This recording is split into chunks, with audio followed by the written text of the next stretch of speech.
Здравейте, приятели, знам, че май имаше малко време между последното видео. Но пък, нали съм тук, така че всичко е наред. Както и да е.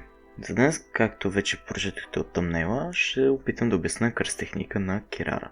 Възможно някой може да се чуди по каква причина точно нейната сега ще ви кажа. Защото е малко объркваща, ма и не помага, че не е обяснено по най-добрия начин ни в анимето или в мангата. И затова реших и аз да се опитам да обясня. Сега набързо ще ви помоля да лайкнете, както и да събкреднете. Знам, че е голямо клише, но пък така ме мотивирате да се опитвам както и да стига сме били време и да започваме. Името на техниката на Кирара е Love Rendezvous. Тя позволява да маркира разни обекти или хора с имена на звезди. От констелацията е Южен кръст. Имената на звездите в тази констелация са 1 Мимоса, 2 Акрукс, 3 Гакрукс, 4 Имай и 5 Гинан.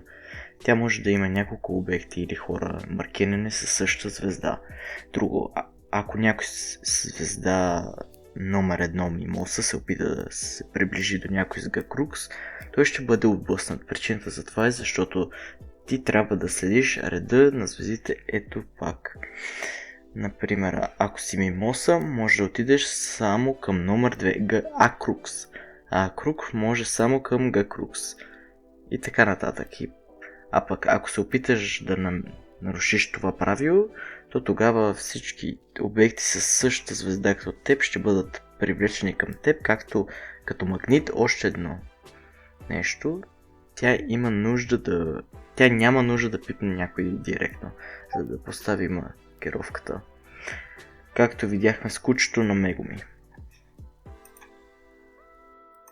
Освен че това, тя не може да маркира същото да е обект или човек с повече от една марка. И тя реално може да маха или да слага на който си поиска маркировка. И така, например, може да хвърли нещо по някой и така той да бъде привлечен от всичко друго със същата маркировка. И това беше реално. Ако имате още въпроси, попитайте в коментарите и аз ще се опитам да ви отговоря. Разбира се, ако имате предложения за нови видеа, може да напишете и най-лайкнатия коментар, ще стане на видео. И както и да е. До другия път. Чао!